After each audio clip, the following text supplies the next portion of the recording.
Breaking news, Mayor Baste papalit kay VP Sara Duterte. Naku po, mga banateros, hawakan nyo muna mga upuan ninyo dahil may matindi tayong balita ngayong araw na ito. Hindi to basta haka-haka lang ha. Dahil sa likod ng balitang ito, may galawang at usapang nangyayari sa likod. At detalya natin ito ngayong araw na to, ididetalya natin ito upang marinig ng publiko. Si Mayor Baste Duterte na matagal nang tahimik sa national scene, ngayon ay biglang umarangkada, biglang sumabog, nagpakita ng tapang at talino. Inamin na inaayos niya ang mga parallel group. Sisimulan niya at sabi nga niya sa kanyang spets, nandito ako. Para pangunahan, nandito ako. Maaari ninyong kausapin. At sa higit sa lahat, tumayo na siya bilang isang tunay na leader. At kung titignan ninyo mabuti parang bumabalik ang estilo ng kanyang ama na si Pangulong Rodrigo Roa Duterte. Diretsahan, walang takot, walang atrasan. Pero ito mas matindi mga banateros. May mga usapan kami sa pribado. At hindi ito biro. Naku po. May mga indikasyon na kung sakali may mangyaring hindi inaasahan kay VP Sara Duterte, alam na, posibleng si Baste ang susunod na lalaban at sasalang. At dahil sa mga galaw na ito, kinakabahan na ang taga-Malacanang. Nangangatog na. Kaya magdedemanda na naman ang mga walang niya. Kaya kung gusto niyo malaman ang buong kwento, lalo na yung mga usapan sa likod ng kamera na hindi nilalabas sa media, naku po, panoorin niyo to hanggang dulo dahil bawat detalye may bigat at may pasabog. Lalong-lalo na bandang dulo, meron tayong mga sasabihin sa inyo, ikikwento sa inyo. Off-cam na usapan. Nako po, matindi ho ito, palakpakan. Ito na nga, pag-usapan na ho natin mga kababayan. Binabati ko yung mga pumunta kahapon sa PDP. Nako po, ang dami-dami bumabati sa atin at sinasabi, naku, favorite ka namin. Naku po, thank you very much. Maraming salamat. Hindi nyo lang alam, ako'y natutuwa at dumadagungdong ang aking damdamin tuwing kayo lumalapit at nagsasabing kayo ay nanonood at saka sinasabi ninyong favorite. Pero wag naman ganun. Marami namang magagaling pa sa akin. Talagang ano lang ako, charming baga. Hindi, binibiro ko lang kayo. Binibiro ko lamang po kayo. Pero minsan nakakagulat.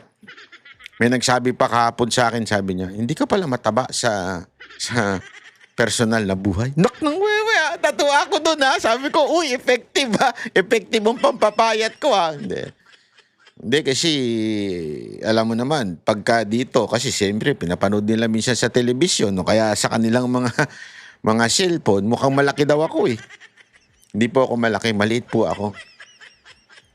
Petit po ako, islenda. Siksi po tayo, siksi. Sila Boss Dada lang ang mga malalaki. Malulusog, yan. Tsaka si Jay Guevara, yan ang mga malalaki. Hindi, tayo, siksi po tayo. Anyway, binibiro ko lamang po kayo. Maraming salamat po sa mga na-meet natin kahapon dyan sa PDP. Mabuhay po kayo. Thank you very much po sa inyong pagdalo. Tayo po ay wala naman tayong grupong sinasaniban. Tayo lamang po ay isang independent social media vlogger. Wala po tayong grupong kinasasamahan po dyan. Ngunit tayo po ay sumusuporta sa ipinaglalaban ng bawat isa sa atin. Ano po yun?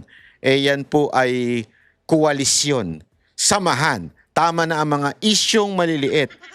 Mamaya pag-uusapan natin. Bumanat si Baste tungkol dyan. Naku po, malupit. Alam nyo, si Baste, sabihin ko na ba? Mamaya na.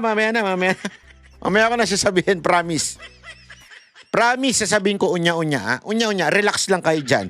Relax lang. Mamaya ikikwento ko sa inyo. Pero ngayon, bago po muna natin pag-usapan yan, ano ba nangyayari? alam naman po natin na kahapon nakausap din natin, isang araw, no Saturday, na-interview po natin si Congressman Libiste. At marami din po kami napagkwentuhan, lalong-lalo na yung mga text message. Naku po, kinuwento niya yung mga text message. Kaya lang, hindi niya kasi maikwento publicly kasi tama din naman siya. Kasi di ba kung maaalala niyo, tinanong natin siya, bakit kasi hindi pa one time, big time? Kasi yung mga Pilipino, medyo minsan na na dun sa unti-unting inilalabas yung mga detalye. Kasi sabi nga niya, at pinaliwanag niya rin sa amin off-cam, may tatamaan. May tatamaan na maano yung buhay. Kung siya lang daw, walang problema. Handa siyang harapin ang lahat ng demanda, lahat ng pagbabanta sa buhay niya. Handa niyang harapin yun. Pero yung may sisiwalat niya ay hindi niya pwedeng sagutin. Which is tama nga din naman. Kasi kung may sikreto kang ibubunyag, kung ikaw lang ang tatamaan nun, okay lang, kayang-kaya daw niya yun. Pero kung iba naman ang tatamaan, wala siyang karapatan para ibulgar ito at alam niyo yun, kawawa naman po yung tatamaan. Dahil yung mismong nandoon, yung mismong kateks ng palasyo tungkol sa mga kickback, talagang meron. Nasa text, naka-screenshot. Talagang matindi ho.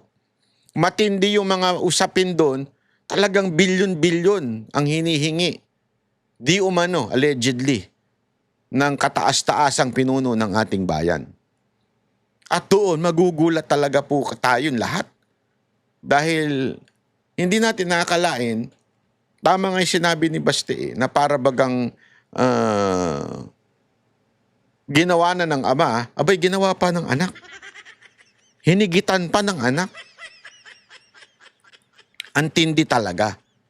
Ay nako. Anyway, simulan na ho natin ha. Bago po muna natin pakinggan yung speech ni Baste, meron muna akong ipapakita po sa inyo na ito. Ito muna. Ito. Tumayo tayong lahat. Hindi yan. Ito muna. Yung speech po muna ni Dipensor, ni former Congressman Dipensor. Napakaganda po kasi. Ang ganda ng bitaw niya, mga kababayan. At dito, talagang binalaan niya ang lahat ng kalaban. Malupit din ito si Congressman Dipensor. O yan, panoorin natin ha. Wait lang, bakit walang audio yan? Meron yan. Easy lang, huwag tayong mainit. Masyado tayong mainit eh. O, ayan. O. Oy. Ayan. Uy. Nakipag-usap kay Mayor Sebastian Baste Duterte. Ayan. Ang binanggit namin kay Mayor Duterte ay ang pangangailangan ng liderato. Na ano? Dahil nakita namin Na ano? ang maraming organisasyon. Yun. At actually, Mayor Baste, ang organisasyon po Ito hindi lang po ito PDP. Ito po'y koalisyon at iba't ibang organisasyon na sumusuporta sa pamumuno o sa klase ng pamumuno ni Pangulong Duterte. natin ay 750 sectoral groups and organizations from President Digong Duterte to Vice President Sara Duterte. Kaya po, agad-agad naman, ang sabi ni Mayor Baste Duterte, payag ako na tumayo bilang leader ng iba't ibang grupo at koalisyon. Ayun. Nandyan na po ang PDP, nandyan ang Maisog, Ayan. nandyan ang PANA kay Secretary Esperon, nandyan ang Kampilan, sila kong Adamat. Ngayon po, malinaw na. Ano? May leader na Yo. ang ating mga organisasyon. Ayun. May leader na ang ating grupo. Yo. Walang iba, kundi Kundi si Mayor Yo. Baste Duterte. Ayun. bibigyan ko muna kayo ng context. Bibigyan ko muna kayo ng context para mas maunawaan natin. Alam mo, si Mayor Baste Duterte, pagkakausap mo yan, ito yung tipo ng taong hindi politiko. Tingnan nyo pa lang siya itsura niya eh. Kasi kung politiko ka, pangangalagaan mo itsura mo eh. Kailangan kaaya-aya ka sa mata ng bawat Pilipino, not just for the Mindanaoans, but for the entire country, from Luzon, Visayas, and Mindanao.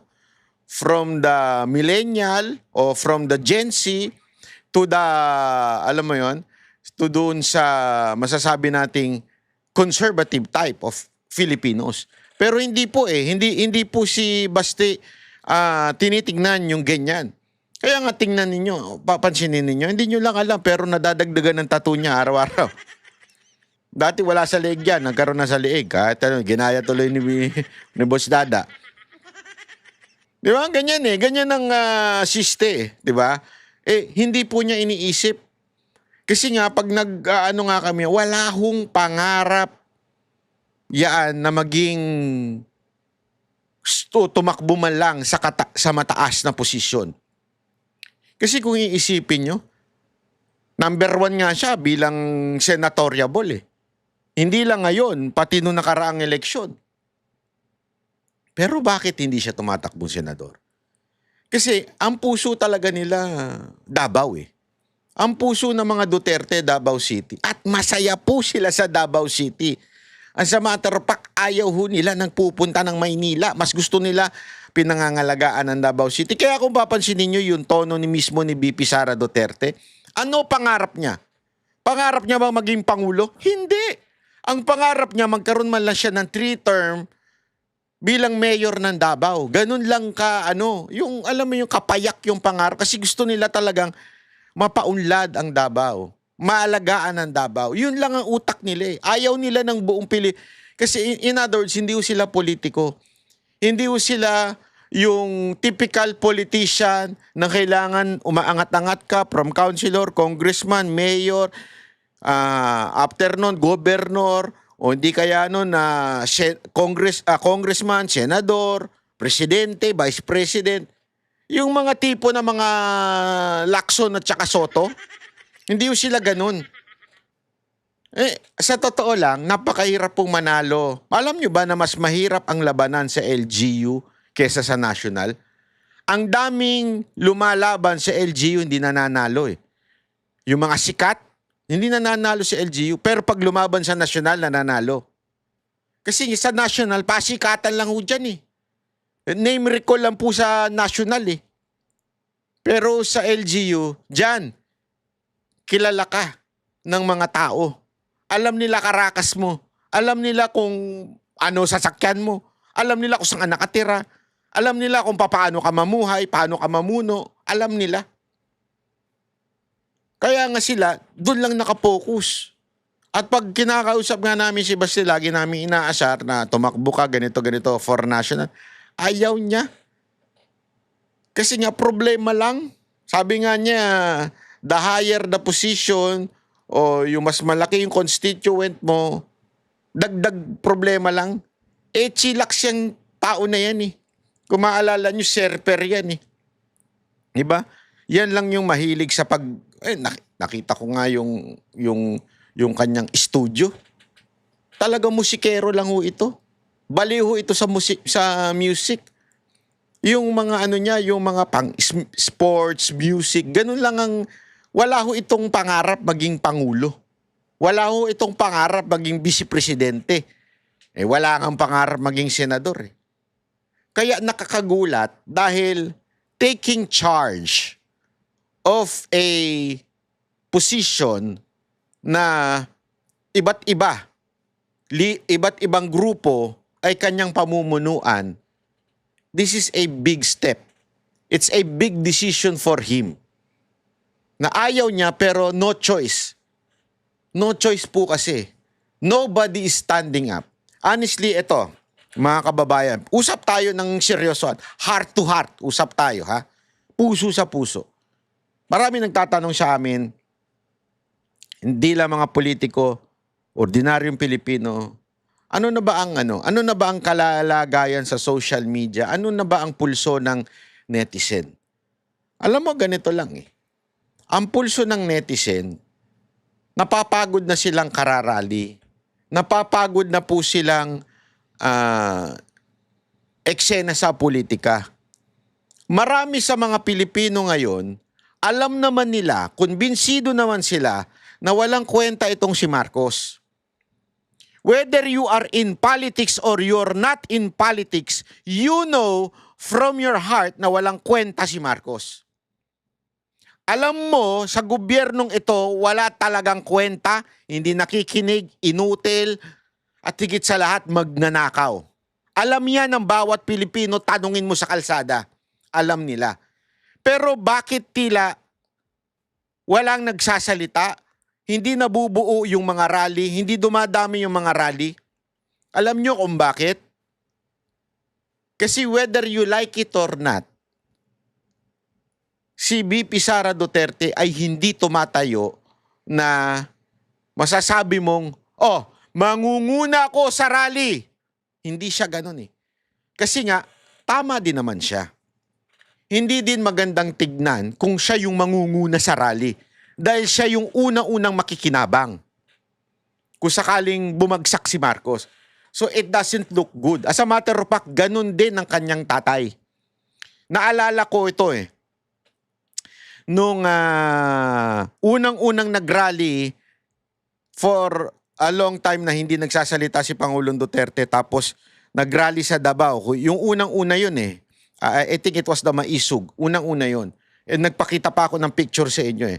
I was invited before siya umakyat sa stage. At maraming nagkukumbinsi sa kanya. Siyempre, alam mo naman ako, chismoso rin ako. Nakikinig ako habang kinakausap siya. Maraming nagkukumbinsi sa kanya na, Mayor, ano na, wala na tayong pag-asa dito kay Marcos, ganyan, ganyan. So maraming nagkukumbinsi sa kanya na manawagan ka na ng ano. Alam mo, sagot niya, oo, ang problema lang, ang makikinabang kasi yung anak ko. So hindi pwedeng manawagan ng kahit anuman dahil nandyan ng anak ko. Kung mananawagan man siya, sabi niya, pagre-resigning ko anak ko. Dahil hindi magandang tignan. Para bagang ng agaw lamang ng posisyon. Yun ang dating.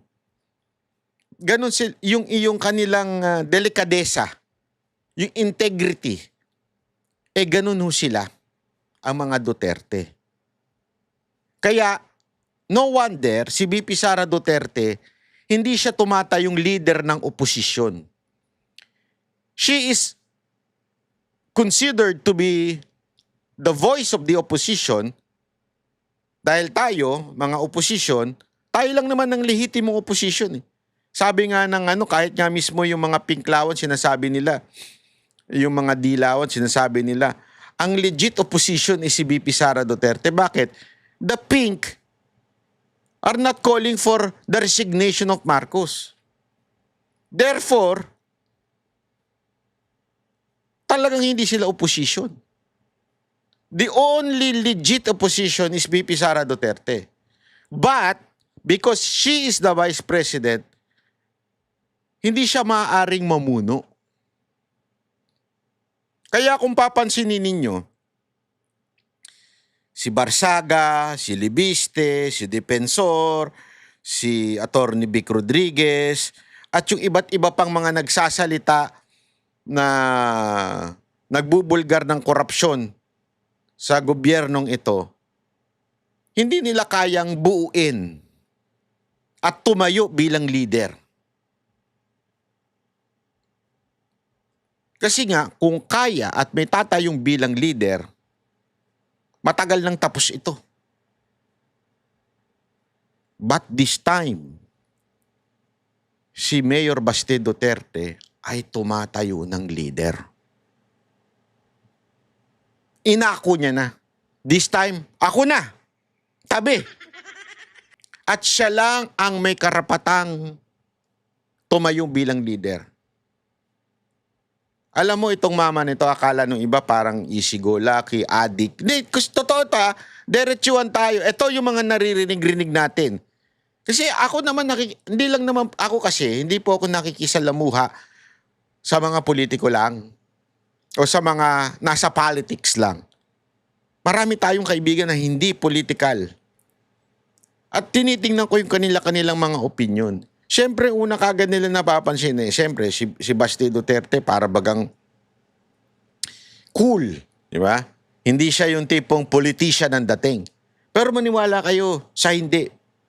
Pag nakausap niya yung mama na yan, sobrang lalim niyan. Alam niya ng history ng buong bansa. Hindi lang ng Pilipinas, sa iba't ibang bansa, alam po niyan. Pagdating sa history, kabisado niyan. Hindi mo nga akalain na isang punong-puno ng tato, mukhang basagulero, mukhang adik. Hindi totoo Ito, diretsuhan ito. Yan kasi iniisip ng tao eh. Ang problema kasi, tayo mga Pilipino, meron tayong prejudge. Anong halimbawa nito? Pagpasok mo ng store, ito, totoo ito Ganito ang mentality ng mga Pilipino. Pagpasok mo sa store, titingnan ka paa hanggang ulo.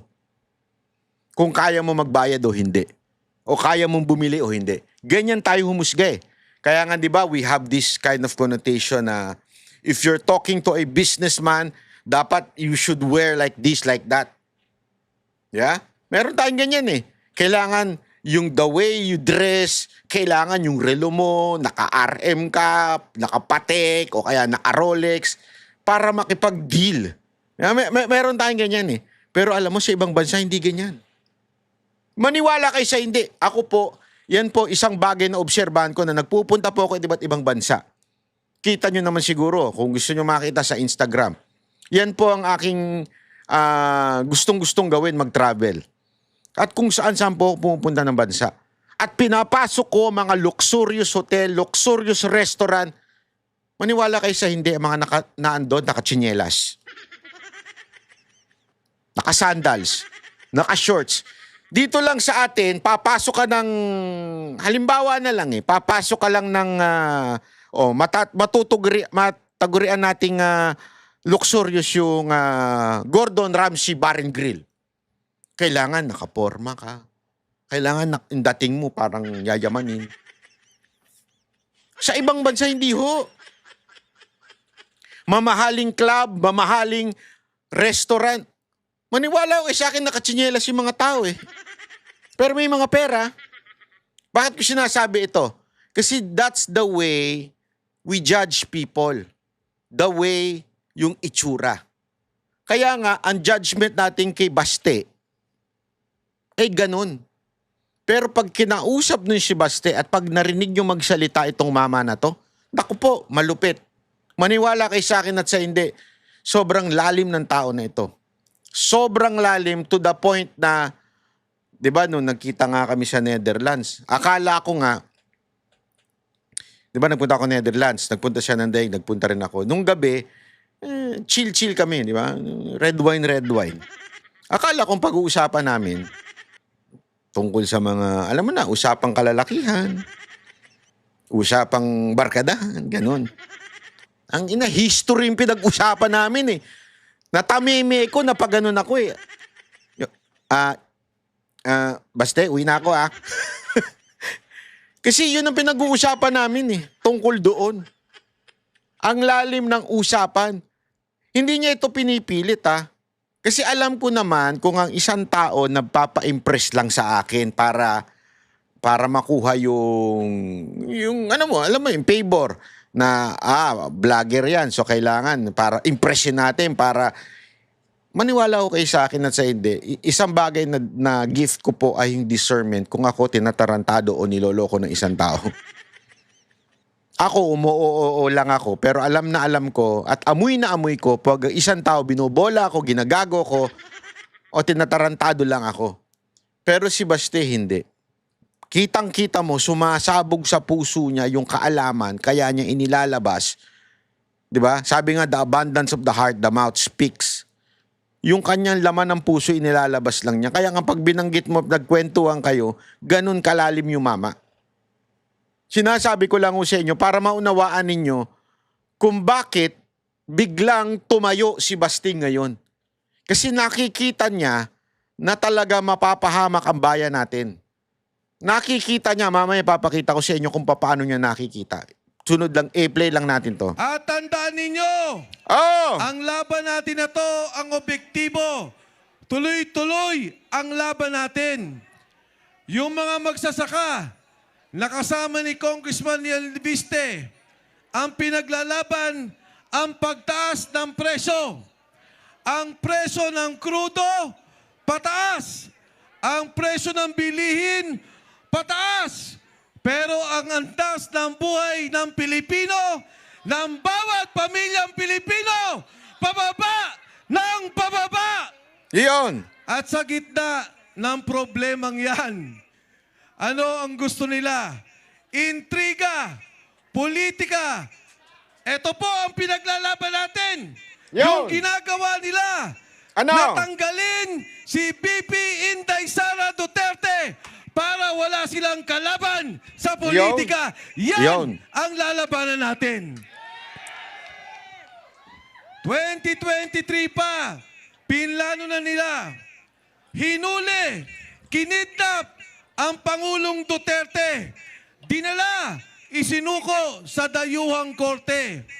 2023, ngayon, ang gusto naman nilang tanggalin, ang sinusuportahan, ang kasama natin, at ang mananalong presidente, gusto nilang mawala si BP Inday Sara Duterte.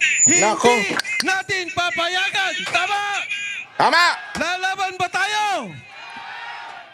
Ang hindi nila naintindihan, nilipat na nila si Digong. Tinanggal na nila si Inday Sara. Oh. Hindi nila alam. Ano? Pag ginawa nila yan, may Ano? kandidato pa tayo. Si Yawn! Baste Duterte. Kaya kayo kung senat, Napakamot sa ulo si Baste, sabi niya. Hindi kasama sa usapan yan, ha? Basang-basa ko isip niya. Sabi niya, dali, hindi kasama sa usapan yan, ha? Hindi, kasi hindi naman niya talaga gusto, eh. Ayaw niya. Ayaw niya talaga. Maniwala kayo sa akin at sa hindi, ayaw niyan. Gusto lang niyan sa Davao. Alam ko gusto niyan. Hindi, biro lang.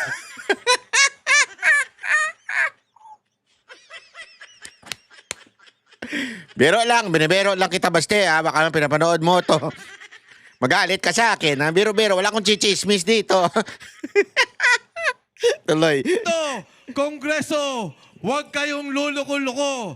Dahil may panlaban pa kami sa kinatawan namin si Mayor Baste Duterte. Yawn. Ngayon mga kasama, grabe na ang sitwasyon. Lugmok na tayo. Puro pa sila politika. Pero ang sabi nila, yung korupsyon, may mangyayari daw. May nakulong na ba? Dumaan na ang Christmas. Dumaan na ang bagong taon. Dumaan na ang Valentine's. Nagsimana Santa na. Oh. Namatay na si Kristo. Ah. Nabuhay na. May nakulong na ba? Wala. Talagang niloloko tayo. Tingnan nyo, mga kababayan, magpa-file sila, Mayor, kay Senator Cheese at kay Martin Romualdez. Alam mo nyo po, Mayor, mga kasama ang kaso, doon sa budget, dahil siya yung Senate President at Speaker of the House, talagang kalokohan. Ano ang kinalaman mo sa pagnanakaw? Kung senator ka, Senate President, Congressman ka, Speaker of the House, walang magiging kaso, walang makukulong. Kung totoo sila na gusto nilang may makulong, pakinggan nila si Gutesa. Yawn. Pakinggan nila yung 18 Marines. Yawn. Dahil yun ang nagdala ng pera sa mga magnanakaw at abusado. Si Saldico ang magnanakaw, sila ang nagdadala ng pera. Kung totoong may gusto silang kaso, kunin nila ang affidavit ni Gutesa, ang 18 Marines at Mayor Baste, may lalabas pa na mga sundalo na magpapatunay ng pag-deliver ng mali-malitang pera. Yan. May lalabas pa ho. May dadagdag pa. Kaya po tayo sa Rage Coalition, kayo na nandito, hindi lang po kayo dekorasyon. Hindi lang po tayo tatayo sa gilid. Tayo ngayon, sa pangunguna ni Mayor Baste Duterte, ay lalaban! Lalaban! Makikialam! At lalabas po tayo para sa ating paninindigan, laban sa korupsyon, laban sa abuso, at para mabalik ang bilyong-bilyong piso na ninakaw nila. Ito po ang tanong ko sa inyo. Nakita nyo naman si Mayor Baste kung gaano katapang makikipagbakbakan para sa inyo, para sa atin. Kayo ba? Aatras ba kayo? Kami ang boses ng masa, hindi natatakot.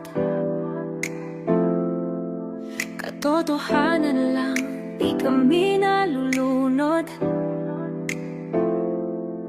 Walang bahid ng sismis, lahat ay totoo.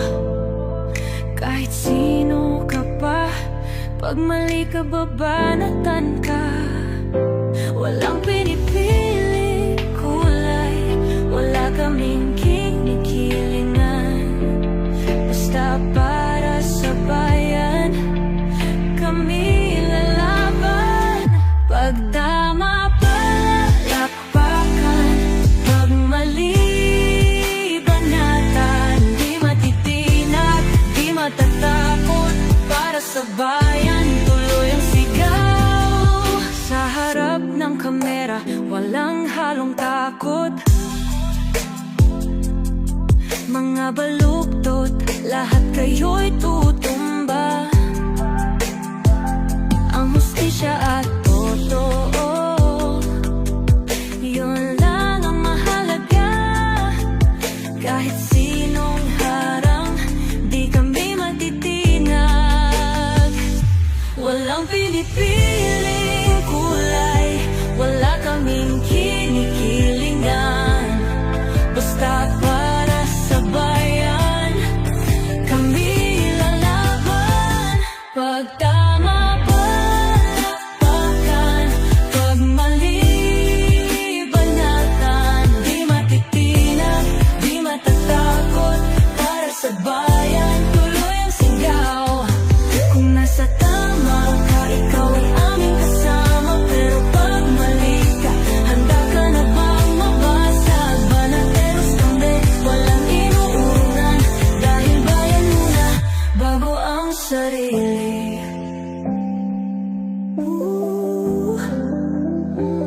Bago ang sarili.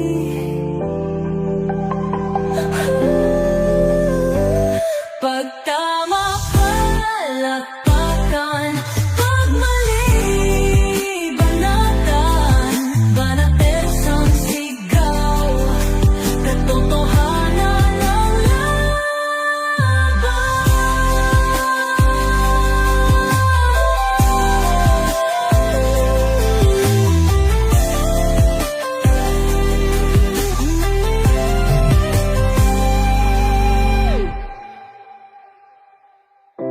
Sa harap ng kamera,